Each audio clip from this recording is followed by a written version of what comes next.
Hello, and we'll proceed further with our next category of statements. Those statements are called looping statements. We have already studied the decision making statement. ठीक है, decision making में हमने क्या पढ़ा है? If statement पढ़ा है. ठीक है, एंड जंपिंग स्टेटमेंट में हमने कौन सा स्टेटमेंट पढ़ा है? We have studied the go to statement. ठीक है, इतना हमने काफी कुछ सीख लिया है प्रोग्रामिंग में. तो अब आप कह सकते हो that you are successfully climbing the steps of the programming. Okay, तो लूपिंग स्टेटमेंट क्या है वो आज हम पढ़ेंगे.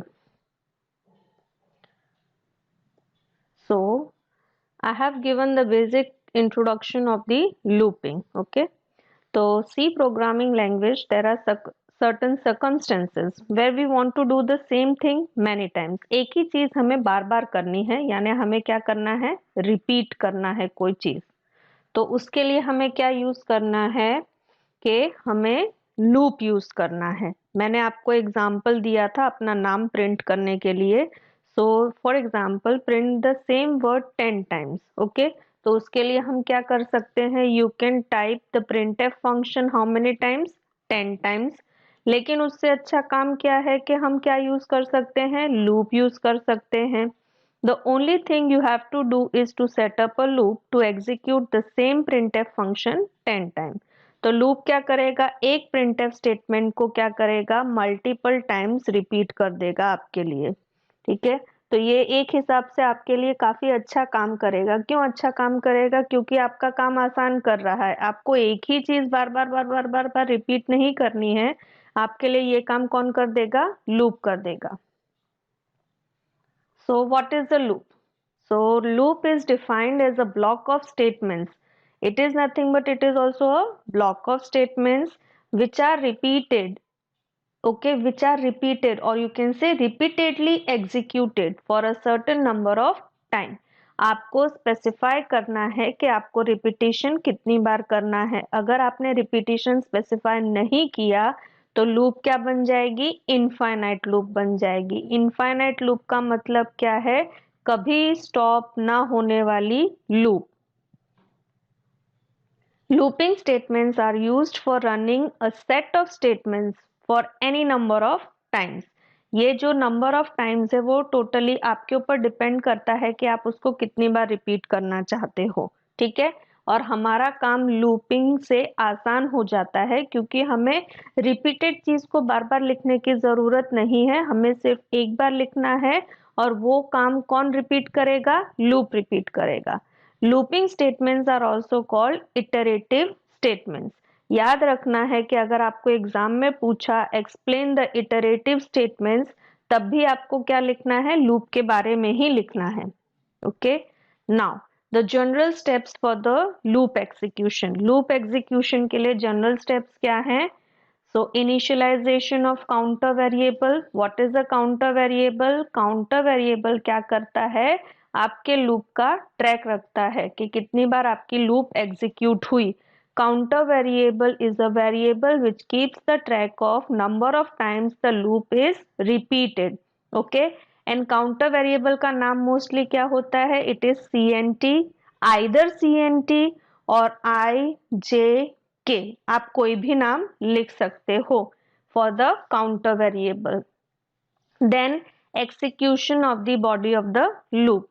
तो पहले हमें क्या करना है? काउंटर वेरिएबल को इनिशियलाइज करना है, फिर लूप के स्टेप्स एग्जीक्यूट करने हैं, फिर आपको क्या करना है? काउंटर को अपडेट करना है. अपडेशन में आइदर यू कैन इंक्रीमेंट और यू कैन डिक्रीमेंट, दोनों में से आप कुछ भी कर सकते हो. अगर आपकी लूप क्या है? इंक्रीज हो रही है तो आपको क्या करना है? काउंटर को इंक्रीमेंट करना है. अगर आपकी लूप डिक्रीज हो रही है यानी डिक्रीजिंग ऑर्डर में जा रही है तो आपको लूप के काउंटर को क्या करना है? डिक्रीमेंट करना है. एंड ये सब करते रहने के साथ साथ आपको चेक करना है कि काउंटर वेरिएबल की वैल्यू फाइनल वैल्यू तक पहुंची है कि नहीं. So that the loop execution is completed the number of times which it needs to complete. यानी अगर आपको 5 बार लूप कंप्लीट करनी है या 5 बार रिपीटेशन करना है तो आपको काउंटर को किसके लिए चेक करना पड़ेगा? कि वो फाइनल वैल्यू 5 तक पहुंचा है कि नहीं। अगर आप ये चीज टेस्टिंग इग्नोर करते हो तो क्या हो जाता है, आप कहां पर पहुंच जाओगे, इनफाइनाइट लूप में पहुंच जाओगे। So this is basically the shortcut to remember ICU. ICU for your counter variable. ठीक है, control of the loop is totally dependent on whom? It is dependent on your counter variable. And counter variable को control करने के लिए हमें याद रखना है ICU. That is initialization, then condition for termination, checking the condition for the termination and updating the condition. Okay, जो आगे हमने स्टेप्स देखे हैं वही स्टेप्स हैं, लेकिन आपको याद क्या रखना है कि आपको लूप को कंट्रोल करने के लिए किसको कंट्रोल करना है, काउंटर वेरिएबल को कंट्रोल करना है। एंड काउंटर वेरिएबल को कंट्रोल करने के लिए कौन सी बात याद रखनी है, आईसीयू की बात याद रखनी है। आईसीयू में आई का मतलब क्या है, इनिशियलाइजेशन, सी का मतलब क्या है, कंडीशन फॉर टर्मिनेशन, यानी आपको आगे जाना है और कितनी बार जाना है कंटिन्यू करने के लिए, तो उसके लिए हमें क्या चेक करना है, कंडीशन चेक करना है। साथ में ही हमें क्या करना है, अपडेशन करना है, किसका, कंडीशन का या कंट्रोल वेरिएबल का। And finally body of the loop को भी एग्जीक्यूट करना है। ठीक है, तो now we will learn the types of loop. कितने टाइप्स के लूप आपका सी प्रोग्राम सपोर्ट करता है वो हम देखेंगे। In C programming there are mainly 2 types of loop. खाली 2 तरीके के लूप हैं और वो लूप हैं, first is sentinel loop and second one is counter control loop. Okay, याद रखिएगा कि these loops are also called variable loop and fixed loop. Sentinel loop को क्या कहा जाता है, वेरिएबल लूप कहा जाता है। एंड काउंटर कंट्रोल लूप को क्या कहा जाता है, फिक्स्ड कहा जाता है। और ये नाम क्यों दिए गए हैं वो हम देखते हैं। फाइन, अब आपके ये जो सेंटिनल लूप है उसके अंदर कौन कौन सी लूप आएंगी एंड काउंटर कंट्रोल के अंदर कौन कौन सी लूप आएंगी वो हम देखते हैं। तो सेंटिनल कंट्रोल लूप के अंदर 2 लूप्स आएंगी। कौन सी वाली लूप, वाइल लूप या तो वाइल स्टेटमेंट, एंड दूसरा कौन सी है sentinel loop, do while loop, और you can say do while statement.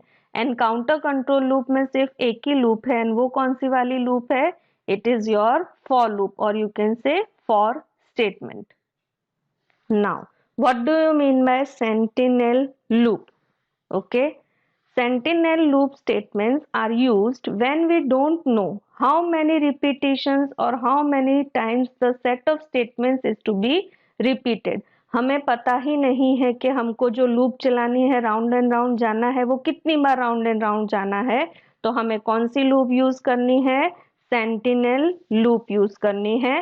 Sentinel को और दूसरा नाम क्या दिया गया है, वेरिएबल लूप दिया गया है। ठीक है, या तो it is also called unbounded loop. ये याद रखना है आपको, एग्जाम या वाइवा में कुछ भी पूछे तो आपको याद रखना है कि सेंटिनल लूप का मतलब क्या है, वेरिएबल लूप भी कहा जाता है उसको, एंड अनबाउंडेड लूप भी कहा जा सकता है। और ये लूप का काम क्या है और कब यूज करते हैं, जब हमको पता नहीं है कि रिपीटिशन कितनी बार करने हैं। ठीक है, sentinel loop can be either pre test or entry control loop or be a post test or exit control loop. वापस से याद रखिएगा कि ये लूप को इम्प्लीमेंट आप कितने तरीके से कर सकते हैं, 2 तरीके से कर सकते हैं। Either it can be a pre test loop और a post test loop.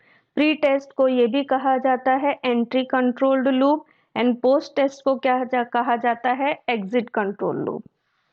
In pre test loop condition is checked.